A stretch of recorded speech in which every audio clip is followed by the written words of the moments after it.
Hello, members of the Pride, and welcome back to another episode of Pathfinder Kingmaker. As you can see, my camera still is having issues. Still working on it, guys. It may be a while. I'm not sure what's wrong with it. But anyway, as you recall from last time, we're finally getting into the actual kingdom building part of the game, so I'm really excited about this. So we're getting kind of an explanation of what's the real deal behind Jamandi Aldori here. We had asked her what's her game, and she said, "You certainly have the right to know. But tell me, how well do you know Brevoy's history or the current political atmosphere? It won't be an easy explanation. What do I need to know about the history of Brevoy?" What's now called Brevoy was originally two different countries, Rostland and Isia. Right. 200 years ago, they were stuck in constant squabbles. Right, I knew that. Then, Coral the Conqueror showed up and united the two states into one. Such diplomatic tricks are easy to manage when you have dragons at your disposal. Yeah, Coral the Conqueror basically recruited like an army of dragons in order to conquer these two together and turn them into what is modern day Brevoy. The so-called noble houses of Brevoy, mainly Surtova, Orlovsky, and Lebeda, once ruled over Isia. We, the Aldori, ruled Rostland. The royal house Rogarvia, founded by Coral the Conqueror, forced us into obedience. But 200 years isn't long enough to make peace with such a troubled history. Even 2,000 years wouldn't be enough for us to accept Isian rule. Brevoy is a country held together by a thread, and that thread grows ever weaker. Okay, so what do I need to know about the current political atmosphere? We, the Aldori and the great noble houses, spent 200 years under the rule of invaders, the royal house Rogarvia. We plotted, we schemed, we stabbed each other in the back. But open confrontation was out of the question. But a few years ago, House Rogarvia disappeared. No one knows how or why, but one day, their manors were just empty. And the force that held Brevoy together, that kept us from a bloody feud, ceased to be. Ah, so now Brevoy is in a cold war, a political war. Brevoy is currently ruled by the House Surtova, the former kings of Isia. But their power pales in comparison to that of House Rogarvia when they were here. So now Surtova and Aldori stand facing each other, staring each other in the eye, waiting for the other to draw their sword. It's an untenable situation. No one wants a civil war that would drown Brevoy in blood.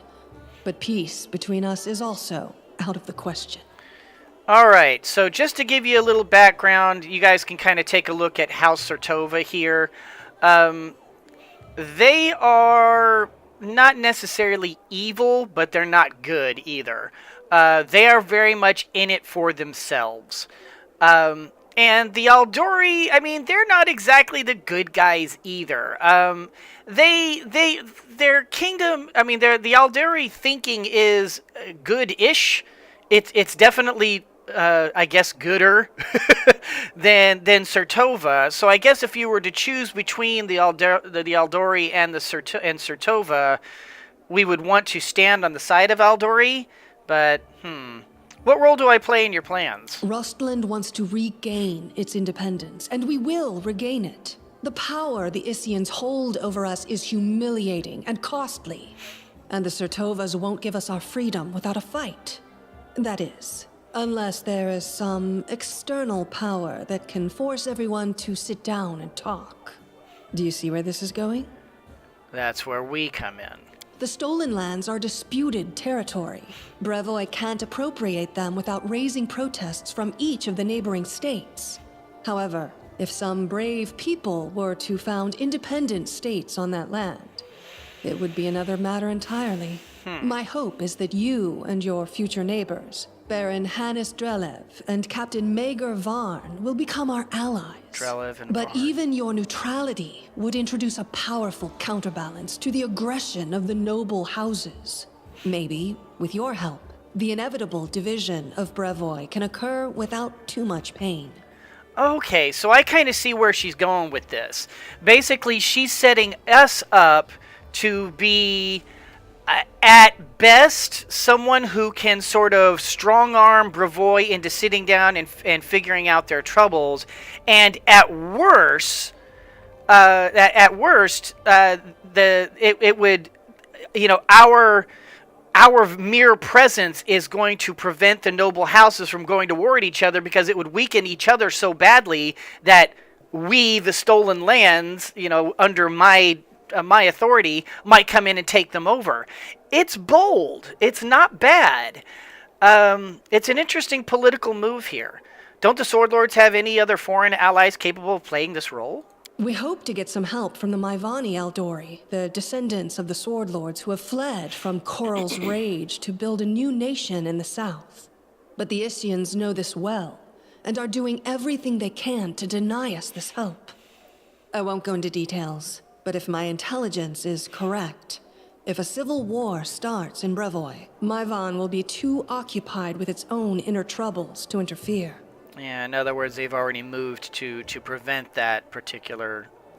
Okay, so what part does Restov play in this game? Restov is a free city, proud of its independence from everyone, including the Aldori Sword Lords.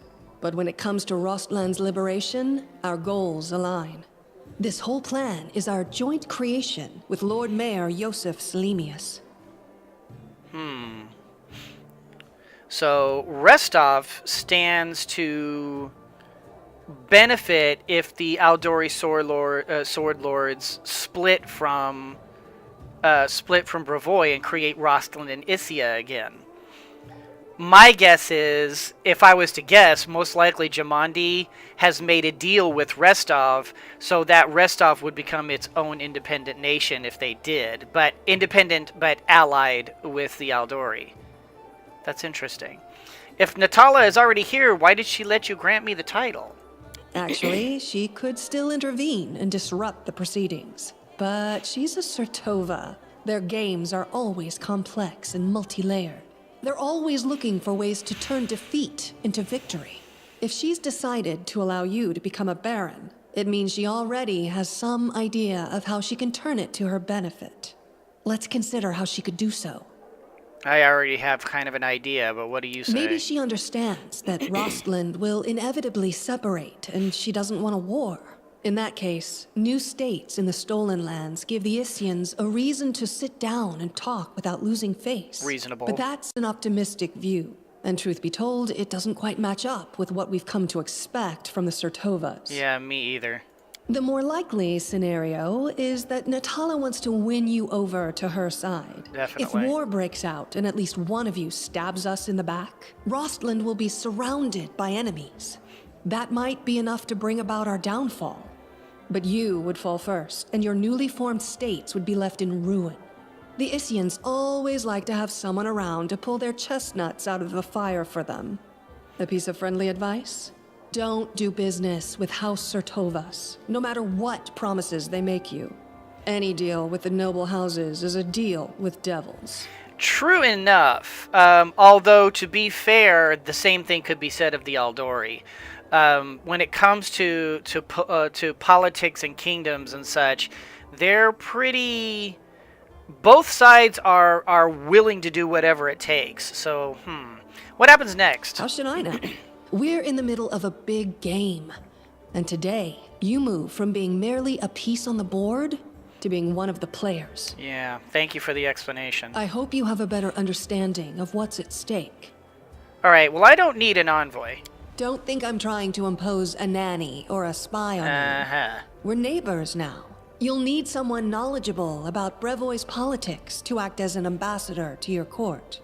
If you don't like Casil, you're free to choose someone else, but I won't be able to vouch for the loyalty or trustworthiness of another envoy.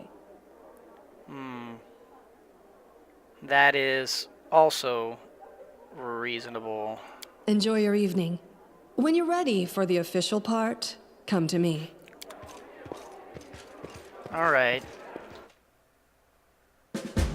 That is reasonable.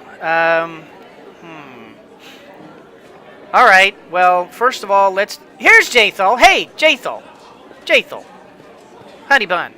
They call this a feast? I show them some real festivities if they'd let me. So, Jathal, are you on my side or what?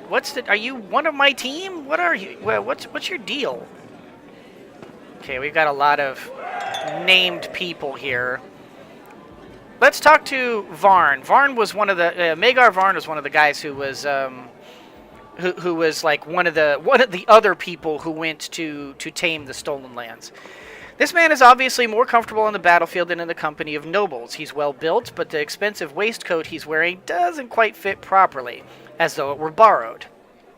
He has a few pale scars across his face, and his dark hair is drawn into an unkempt ponytail with a few streaks of gray running through it. He greets you with a broad smile and a firm handshake. Let me introduce myself. I'm Magar Varn, the new ruler of Dunsword. Dunsword? To the east of me. Yes. Okay, so I know where I know what's okay. Your neighbor to the east. Like you, I'm about to be a baron. Great job with the Stag Lord, by the way. Not everyone could exterminate a whole gang of bandits with such a small team. How did you earn the title of baron? Truth be told, my team and I just happened to be in the right place at the right time. Jamandi Aldori needed someone reliable to take and hold the territory. I'm the captain of a mercenary team, if that wasn't clear. Varling Host. Have you heard of us? No? No matter. We've done work for Jamandi before. This time the task was simple. We just waltzed into the area, cleared it of the most brazen monsters, and built a small fort to hold the place. And for that, a barony and land to own. It was a dream job. How do you feel about being a noble? Looking at his rich clothes, Varn smirks. Like a pheasant on a plate. I've killed all kinds of monsters, but this is the first time I've so strongly felt like turning away could get me eaten. He nods towards an arrogant man on the other corner of the room. See that lad? Baron Drelov. He's not like us. Who knows what generation of baron he is. Didn't even shake my hand. You and me, we're like dirt beneath his boots. That's why those like us, the newly made nobility, need to stick together. Otherwise, he'd take my land and yours in the blink of an eye. It was nice meeting you. Farewell. Goodbye. Once you've settled in, come pay us a visit. Well, he definitely seems to be the friendly type. Keston. Well, Tartuccio. Well, scum. And how did we... maybe I've had one too many. Lindsay. Pour up to the brim so that... I must be drunk. I forgot the line. Okay, let's go here. Chandra Murphy. Ah, yes, good old Restov hasn't changed a bit. Even the smell in the streets is the same. Oh, Natala Sertova. Discussing something with a familiar old lady in a low voice. Upon noticing she breaks into a sugary, sweet smile. You weren't the only... You were not only tough, but quick. Well, congratulations on your victory. Enjoy it while you can. Is this a threat? I would never. I simply wish to warn you in case you don't fully realize the fate that awaits you and your barony. What do you think awaits me? Nothing good, I fear. The Aldori, our dearest friends, didn't seem it necessary to inform you of their plans, I assume? You see, they're preparing to separate from Brevoy. It will not be a peaceful process. They lack the strength currently, hence using this legal loophole to create some independent allies. Once the Civil War breaks out, your lands will be the first to endure a strike from Brevoy's forces. Perhaps they'll erect a memorial stone in independent Restov to honor you. Well, I wouldn't count on even that, really. All right, what do you propose? In your situation, the most reasonable course of action would be to align yourself with the lawful rulers of Brevoy, the noble houses. The Aldori won't dare to rebel, knowing they will immediately become entrapped. You could help Brevoy avoid a civil war while simultaneously enjoying some well-earned, well-deserved peace in your lands. I believe Jamandi has already attempted to impose a guard on you as an emissary. I'm guessing her low-born stepson, the green-skinned boy, Castile. It's up to you, of course, but I would recommend you a different envoy. Please meet Chandra Merve, an experienced diplomat who's more familiar with Brevoy's politics than any brawler could be. The old woman standing next to Natala gives you a slight bow. I would be happy to help you establish diplomatic relations with Brevoy. I'll consider your proposal. Think on it. Don't make any hasty decisions. Oh, now it's saying commence with the official proceedings. No, I'm not done yet, thank you. Let's talk to Keeg over here.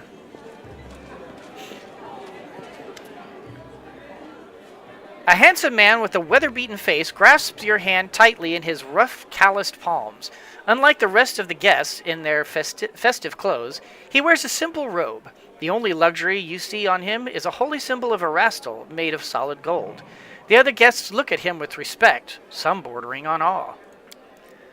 Congratulations on your victory, he says in a deep voice. Allow me to introduce myself. I am Ezvanki Keeg, High Priest of Erastil in Restov.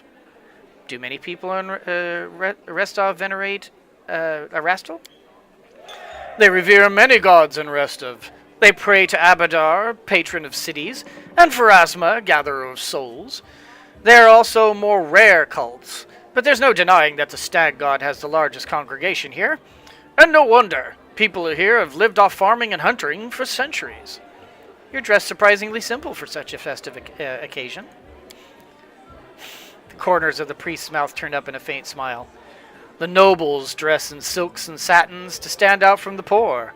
A priest wears a simple robe to stand out from the nobles. Lore religion check passed. I saw how you fought beside Jamandi that night. Your god granted you impressive power. Yes, I used to serve Erastil on the battlefield, but those days are long past. Now I call on this power to heal those who have fallen from a roof more often than anyone wounded by a sword. Of course, someone has to roam the forests and slay monsters, but I'm more useful to my congregation here, attending to more mundane affairs like hospitals, shelters, and charity fairs. Diplomacy check. I might make this one. Bringing law into the stolen lands is a difficult endeavor. I would be grateful for any help you could spare. Success! This is a truly noble undertaking. I believe our community will be able to provide you with reasonable assistance. We will help you construct a shrine in your capital, free of charge. Excellent! And got some experience. See, this is why we talk to people. It was an honor to meet you. Goodbye. Erastil keep you. Alright, Guard, Ragongar, Octavia. Tell you what, let's go ahead and talk to these guys. Hail to victory, to freedom, bottoms up, yes. Try the eclairs, they're delicious. Okay, this is the Drelev guy. Hannes Drelev. This man's gorgeous clothes hide rippling muscles beneath them. He looks past your ear, obviously bored. Baron Hannes Drelev, he says offhandedly, emphasizing the word Baron. And you must be the Stag Lord Butcher? I'm sorry, I quite forgot your name. But you took out the Stag Lord and his gang, and so Sword Lord Jamandi is granting you permission to take his place, right? Well, congratulations. My lands lie to the west of yours. I suppose we're neighbors now. Yes, I defeated the Stag Lord. Pray tell, what did you do to deserve your new dominion? A smirk appears on the Baron's face. I don't need to deserve or prove anything. Countless generations of my glorious ancestors have done so for me. If I had a slightly bigger army, Sword Lord Jamandi would have simply given all of the stolen lands to me. Alas, I don't have so many soldiers at my disposal, so she had to urgently make barons of the likes of you and Varn. So you have no army and no special merits. You were just given the land for being pretty? Under other circumstances, I'd have you whipped for such words. But let's not ruin Lady Aldori's celebration, If you want so badly to measure merits, we can do so another time. You're not very polite for a nobleman. Ha! Politeness must be deserved. Goodbye. Not even deigning to reply, Baron Drelev turns around and looks away. So, I'm gonna have to keep an eye on you, obviously. And good old Harem, who's gonna talk about, like, A feast in times of pestilence, a ludicrous attempt to seek into reverie, to digress from contemplating one's own insignificance. He's such a dork. Lander? There's a Miri, Tristan, Valerie. Let's go over and talk to Valerie, since we're on this side of the world here. Truth be told, I'm not really comfortable here. I lost my taste for high society. Yeah, I kind of get that from you. I do. Lander. Who the heck is Lander? A handsome, well-dressed young man of about 17 years old looks at you with a polite smile. So you're the famous slayer of the Stag Lord's gang, soon to be a baron? Pleased to make your acquaintance. My name is Lander. Just Lander? No last name, no title? Well, let's just say I'm here incognito. Under my circumstances, it's wise to keep one's lineage to oneself. Truth be told, that's precisely what I wanted to speak to you about. You see, I'm an heir to one of the Brevoy's noble houses. I won't say which, but believe me, a newly appointed baron with no connections would do well to have a friend like me. I travel the country in secret, without servants, so I can see it for myself. Not from a carriage window, but face to face with the people. My family would never approve, of course, but then I never asked. I need to know Brevoy if I'm going to rule a part of it someday. I know Jamandi wants to impose her stepson on you as an emissary of Brevoy. Refuse. Take me instead. Don't look at my age. While they may have trained this half-orc to swing a sword, I've been training to rule since I was a child. I'll be far greater use to you, both now and in the future, after I have a firm position in my family. Are you from Restovic nobility? Oh, no, I'm not from here. I'm just visiting, you could say. I wanted to see for myself the heroes who managed to conquer the frontier lands, and the Lord Mayor was kind enough to invite me to this wonderful party. Tell me again what you're doing here? Okay, yeah, I already... And then tell me once more what you want from me. Yeah, I already said that stuff. I'll consider your proposal. Yes, do so, and carefully. Mingle with the guests. Amiri? Their wine is all right, nice and strong, but the appetizers? Pfft, barely a mouthful. These people are not just celebrating. It seems your feat has given them new hope. Oh my god, I'm Star Wars! Okay, so next we have Casil, Yosef, and then Jamandi itself. Okay, Casil. Today is a historic day for Restov, and maybe for all of Brevoy. Oh, I got the hiccups. I've been talking too much. Oh, sorry guys, I gotta get a drink. Ooh. When the hiccups start, man, they mess with you. And then Yosef Salimas. An older man with full sideburns looks at you with interest through a golden eyeglass. Well now, if it isn't the hero of the festivities, the protege of our dear Jamandi. You pulled this all off quite cleverly. I confess I wasn't convinced your enterprise would succeed. I even bet a bottle of my best Pataxian wine against you. But I'm happy to admit I was wrong. The Eldori have always been adept at finding new talent. I don't believe we've been introduced. So it would seem. I am Yosef Salimas, Lord Mayor of Restov. I rule this town and the adjacent lands. As your northern neighbor, I hope we can look forward to a long and fruitful relationship. So you rule Restov? And what about the Eldori? Brevoy's politics seem complex and incomprehensible to many. Here in this part of Rostland, the spirit of northern freedom still lives. We are loyal to the throne, of course. May the gods prolong the life of His Highness. His Highness? Yeah, the Sartova. But here, far from the domains of the great houses, we have our own way of life. It's especially important now, after certain events that I probably don't need to name. The Eldori Sword Lords used to rule Rostland. They're still the largest landowners and main military force in the region. But it's not for nothing that Restov is called a free city. We're proud to choose the Lord Mayor from amongst the citizens, considered not by their lineage, but by their own merits. What kind of events are you talking about? Mayor Salimus gives you a patronizing smile. Why, an aspiring politician needs to be well informed. I'm talking, of course, about the disappearance of the ruling house Rogarvia. Can you imagine it? Old man Coral conquered our land 2 centuries ago. It'd be a shameless lie to say that nobody wished his royal house would just disappear into thin air. But once that exact thing happened, turned out no one was ready for it. Poof! All over the country, every member of the royal house disappeared without a trace. Nobody knows what happened. It's a mystery, but a mystery pregnant with opportunity for everyone. How are things in Rostov? I don't want to boast, but things have been going well in recent years. Trade prospers, the population grows, and the citizens are happy.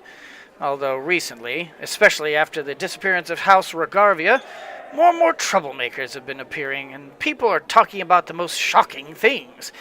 But those sort of rumors aren't worthy of your attention. It was nice meeting you. Goodbye.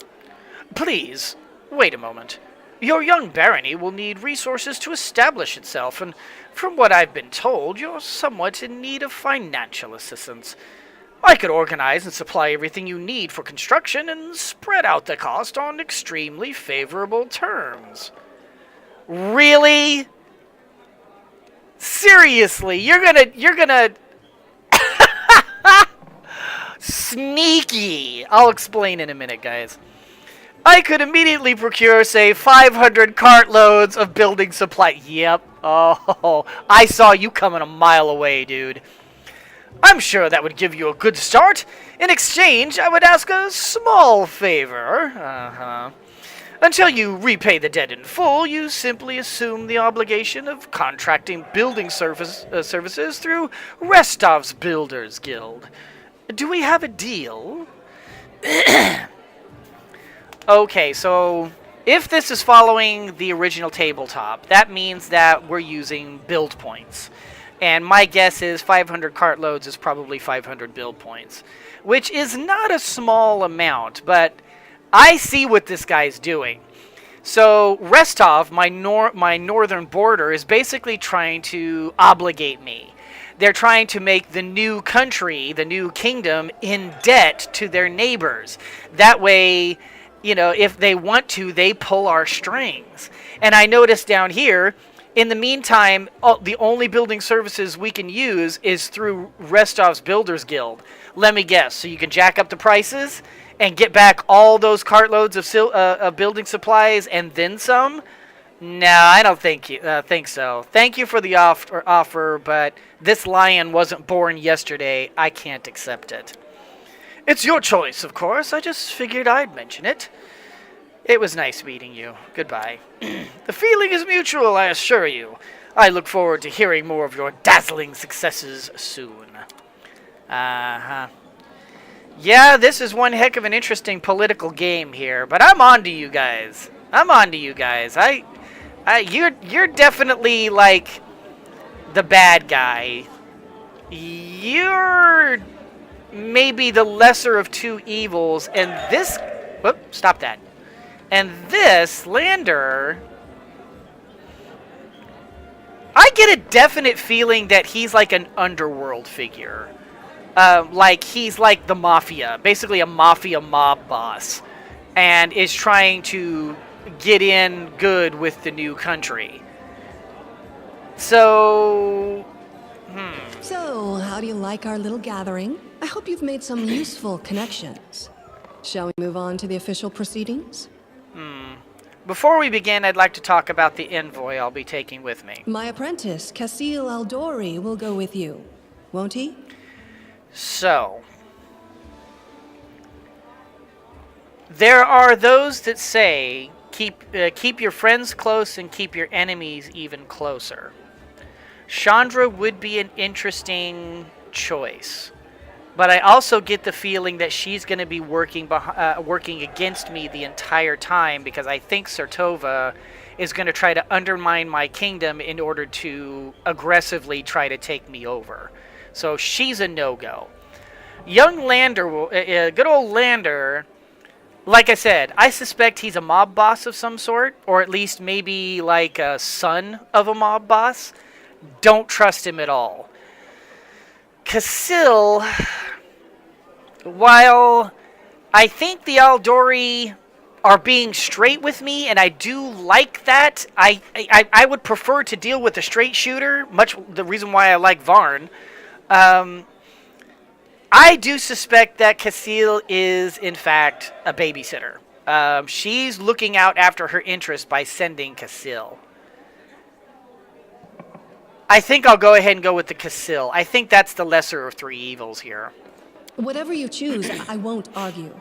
But you must choose your inner circle with the utmost care.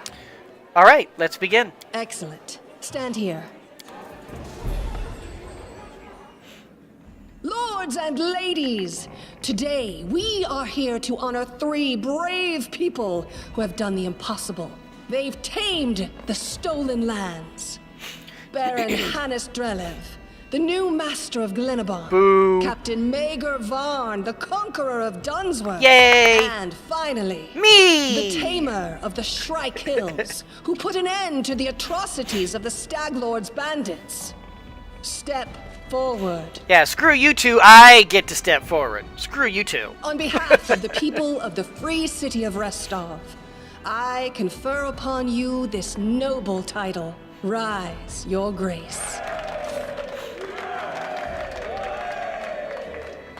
Huzzah!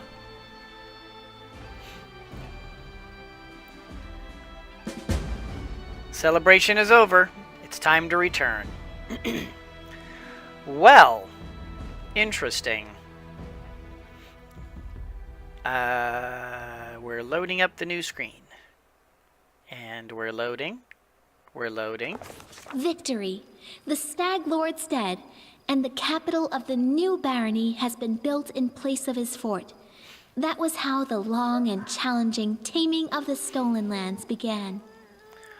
Okay, so this seems like it's going to start like a new chapter in the game here.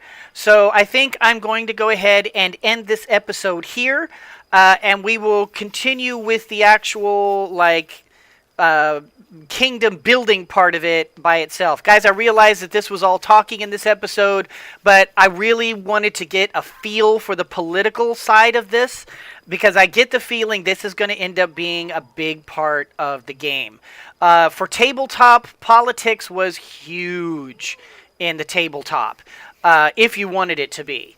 Obviously, if you didn't want it to be, you could sort of just ham-fist the whole thing, and you could just go on the adventures and just sort of ignore the politics, and things could just kind of be that way if you wanted to.